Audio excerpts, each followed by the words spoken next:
From the studios of Farm Journal Broadcast, this is AgDay.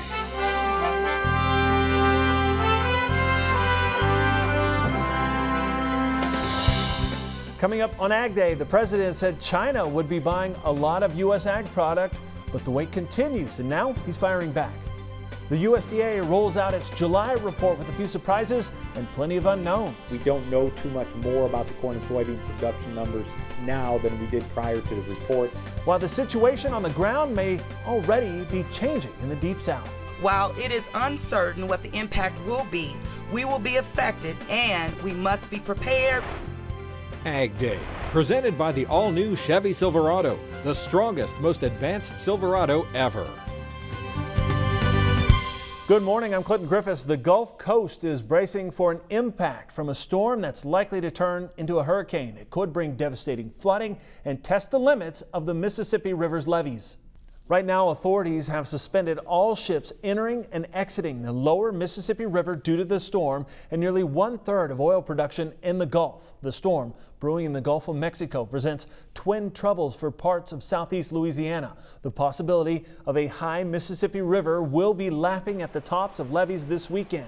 And the storm surge at the mouth of the Mississippi could also mean a river that's been running high for months will rise even higher. Many of the rivers in the region are still running very high due to runoff from earlier rainfall that occurred in some cases in the Midwest or the Mid-South in the late spring or even in the early part of summer. With the river levels running high, that could add significant runoff to these already swollen rivers. So that could exacerbate the flooding that's already going on in some of the areas that includes the lower Mississippi Valley and some of its tributaries. We are monitoring levels of the Mississippi River. We are monitoring the potential threat of a tropical cyclone too. It is still too soon to tell what the impact will be, but we believe there will be an impact.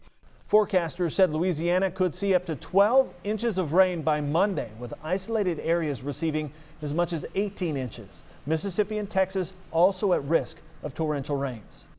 The storm already has caused big problems in New Orleans. As much as 8 inches of rain fell Wednesday in parts of metro New Orleans in just a 3-hour span, leaving many drivers stranded. Meteorologist Mike Hoffman continuing our coverage. Mike, this could be extremely bad news for farmers near the Mississippi River who've been dealing with flooding throughout the spring. This is going to be a massive story as we head through the weekend, Clinton. I don't think there's any doubt about it. No matter where Barry comes in or how strong it becomes, it's the rain that's going to be the biggest factor, not the wind. So let's take a look at our latest models. Now, some models, I will point out, are taking it off to the west again. They started there, then they came east, and now they're going back to the west. Some models are. Ours is still taking it down the middle at this point, and that's still the official forecast. There's Friday around midnight. It's coming on shore. Southwest of New Orleans, as you can see right there, probably as a hurricane at that point. And then as it continues northward, obviously it starts losing its tendency to be a hurricane and it becomes a tropical storm again. But it's the huge amounts of rain on top of what are already the highest levels ever recorded in parts of the southern Mississippi. And that's all because of the rain we had earlier in the season in the Midwest. Mississippi flowing down, the Ohio River, the Missouri River, all flowing down here at the same time. They may get 10 to 20 inches of rain in places. There's Saturday noon. From there, we'll have to watch how far north this goes before it starts turning to the east, but that's a question for next week, I believe. We'll have more in your forecast coming up.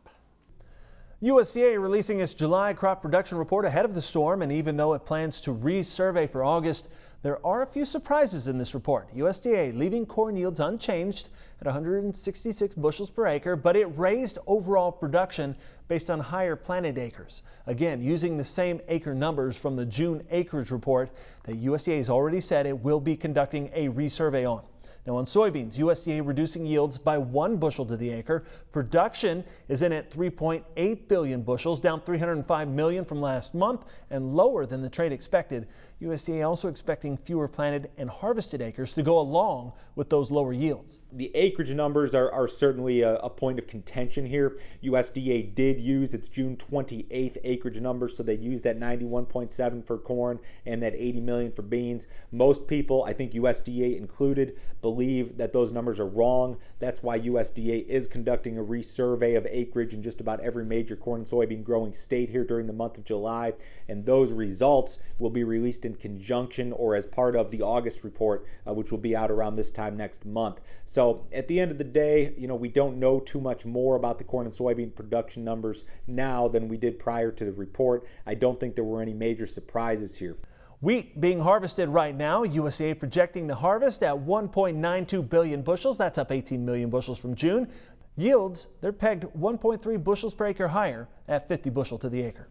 The big surprises are in corn stocks. They came in much higher than expectations. USDA is setting U.S. corn stocks at 2.01 billion bushels. Soybeans coming in below expectations at 795 million bushels. Wheat also coming in lower than expected at about 1 billion bushels. The old crop carryout projection for corn, for example, was a little bit higher than what some people expected. USDA cut exports and its feed number as well for corn. In the soybeans, because of that lighter yield number, we did see the carryout number slightly lower than expected for new crop. But again, really no major surprises here. The trade's going to focus on weather for the next several weeks. The pollination window and the reproduction window for corn in particular is going to be very, very wide this year. And it's going to be kind of difficult to take a weather pattern and analyze it. And then again, that big report in August, I think, will tell us a little bit more. All of this subject to change. As I mentioned, USDA is planning to resurvey farmers on planted acres for that August report. It's confirmed the U.S. and China have restarted trade talks, but China has still not made large purchases of U.S. ag product as President Trump said they would after meeting with Chinese President Xi Jinping at the G20 summit in Japan late last month. President Trump tweeting about it on Thursday, saying, quote, Mexico is doing great at the border, but China is letting us down and that they have not been buying the agricultural products from our grape farmers that they said they would. Hopefully, they will start soon, end quote. White House economic advisor Larry Kudlow sounding optimistic those buys would be coming. The president has been very generous, it seems to me, reopening the talks, suggesting no new tariffs while the talks are proceeding, and even opening the door a little bit on Huawei sales, provided there is no national security, I know that our side expects China very soon to start purchasing American agriculture, commodities, crops, goods, and services. I think that's a very key point. Kudlow also saying if France imposes a proposed digital tax on big U.S. tech firms, the United States would respond with threats of new tariffs on French imports.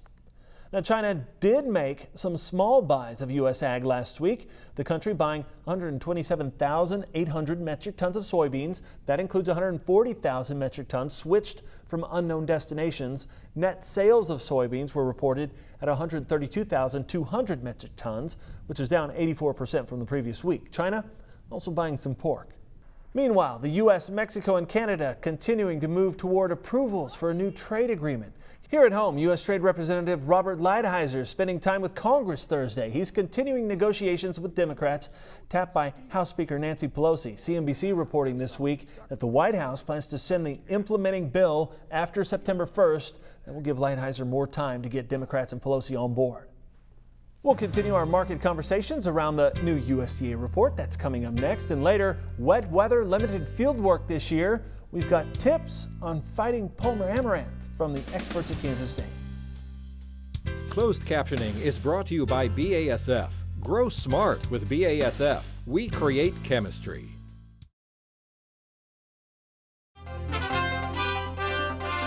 Markets reacting to USDA's latest reports. The major grains bouncing back into the green. Let's get details now from our friends on the floor. And as you can tell by the tie, it was USDA day. A lot of bearish pessimism coming into this report following the previous USDA report, which was a big bearish surprise. The fact that we were able to rally off of today's bearish report is a little bit of a silver lining here in the very near term. Perhaps we saw that bearish sentiment a little bit too baked into the cake. Obviously, we got some money flow from the soybeans and wheat that helped propel corn a little bit higher. But if we continue to see the corn market flow higher, I think we could take out overhead resistance. The wheat, the big leader and the big surprise here today, really surging higher, but coming up against technical resistance. 525 to 530 is going to be a big pocket. Feeder cattle wise, because of our optimism on the corn market, we think that it might be a little bit more of a headwind and upside might be limited, even though we've really rallied and stabilized technically over the past several weeks. Brian Doherty of Stuart Peterson joining us from the studios out in Kansas City. Now, Brian, as you look at this latest report, yes, it's been an unprecedented year, but traders today seem to just brush the entire thing off. Are there any takeaways in your opinion? Well, the takeaway was there was not some wild surprise out of the report. June 28th certainly gave us one of those, and the market reacted to it. So when you step back and look at the big picture, I think everybody anticipated that there would be some numbers released today, but the big report's in August. And the USDA said that. They said, hey, we'll do a resurvey, we'll get the acres. On top of that, with the crop so late, by all accounts, anywhere from 15 to 30 days late, there isn't a lot of stock yet put into the projected yield numbers. That'll have a little bit more meat in August and a lot more meat in September. So the big numbers are yet to come, and big analysis yet to come on this. I know weather will be a big focus here in the coming weeks. Is that all we're going to be watching until that August resurvey comes out? Or is there anything else to watch? Well, the other thing to watch would be if there's some breakthrough with China. There's been a lot of scuttlebutt that China will make some purchases, good faith purchases again. That would be a step in the right direction. We haven't seen that. We have an interest rate change possibly at the end of the month. But no, this time of year it's all weather, and the next 30 days are kind of the make or break. This is where your crop either accelerates upward or doesn't. As we look at some of these very technical vegetative type maps and plant health maps, this year's crop is just so far behind, it's hard to put any reliability on crop ratings even to this point, other than they do confirm the crop is late and it's a low rated crop. The other thing to watch too in corn is basis levels. That continues basis levels continue to indicate that farmers are either slow sellers, end users are strong buyers, or both. Could indicate maybe there's just not as much corn around as was thought. All right. Well, there's so much to watch as we go through the next few weeks until that big August report. Appreciate it as always, Brian. Thanks so much. My pleasure. Thank you. And we'll be back with more Ag Day in just a minute. To discuss marketing strategies, call 800-334-9779 or visit stewartpeterson.com.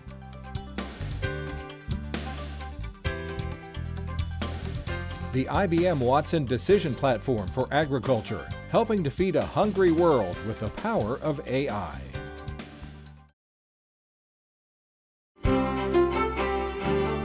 We're getting a better look at the latest round of flooding in Nebraska. This video from Doug Geisler, a Nebraska corn and soybean producer. Doug says he spent the day on an airboat with the fire department helping rescue people from hotels in Kearney. This after 9 inches of rain fell in the area. The flooding claiming its first victim now, a 46-year-old woman's car got caught in the moving water on Nebraska's Highway 21. Just a massive amount of rain there, Mike.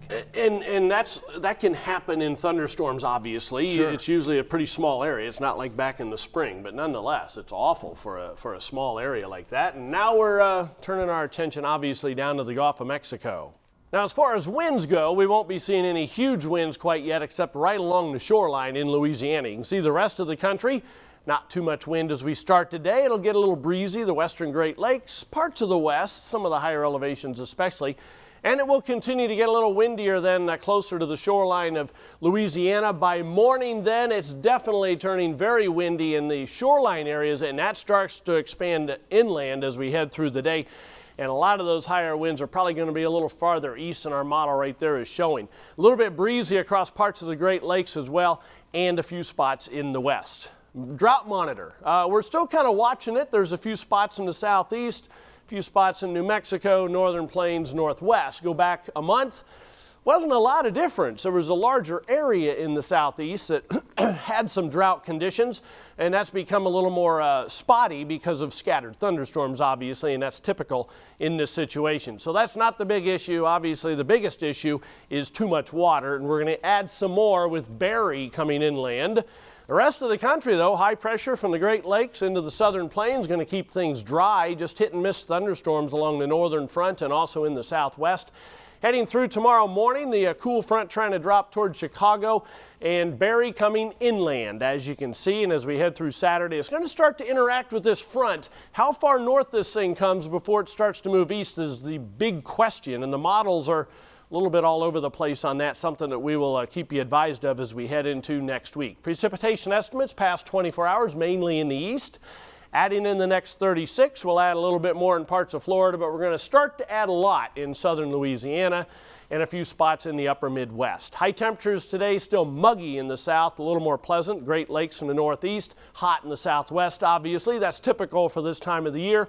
Lows tonight will be muggy in the southeast and the southern plains, and pretty much the temperatures continue the same. It will warm up a little bit, though, over the lower Great Lakes compared to what you had today. And taking a look at the ridge, you can see that ridge coming eastward. Now, that's kind of what one model, anyway, is showing as the remnants of Barry. That takes it pretty far north. Again, something we have to watch as we head into next week. That's a look across the country. Now let's take a look at some local forecasts. First of all, Cedar City, Utah, partly sunny, a thunderstorm around, high of 90. Taking a look at Rochester, Minnesota, a mix of sun and clouds, an afternoon thunderstorm, high of 85. And Asheville, North Carolina, warm and muggy, maybe a storm in spots, high 84. Weed management is always a challenge. Up next, a few tips from the experts over at Kansas State in the battle against Palmer. And later, the beauty of butter, the creative ways artists are sculpting this dairy favorite into perfect statues. Your next piece of equipment is on MachineryPete.com. Search equipment from dealerships across the country to find what you're looking for. Only on MachineryPete.com. Closed captioning is brought to you by BASF. Grow smart with BASF. We create chemistry.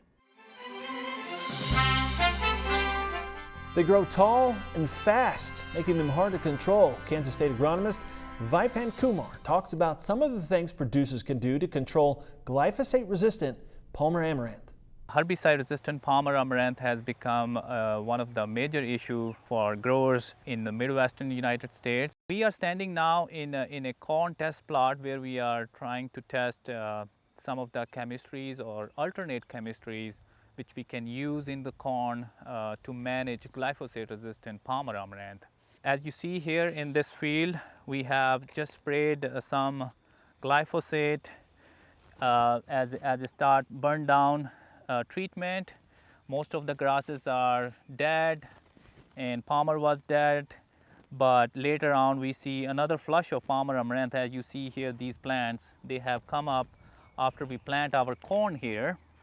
So these Palmer plants, they just came later, and we are trying to see what we can go over the top and manage these seedlings or these plants in corn. So these are the test plots. We have been doing a similar kind of studies we are doing in other crops like soybean, corn, grain sorghum, as well as sunflower. A lot of folks, they have been showing interest growing some cover crops as one of the tool to manage herbicide-resistant Palmer amaranth as well as herbicide-resistant kochia.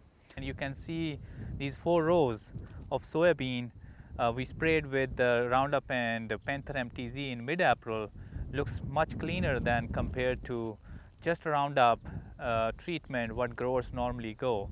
So you can see the benefit of adding pre-applied chemistries along with the Roundup when you are burning down or terminating your cover crops. These soybeans we planted is extend soybean, and we can go with the Roundup and dicamba over the top if we need to. So again, the idea is to integrate whatever tools we have, we can use as an integrated approach to manage this problematic weed, especially the herbicide-resistant kochia and Palmer amaranth. It's a closely guarded secret. Every year, the Ohio State Fair butter sculpture, but we have a sneak peek for you next in the country. Your next piece of equipment is on MachineryPete.com. Search equipment from dealerships across the country to find what you're looking for. Only on MachineryPete.com.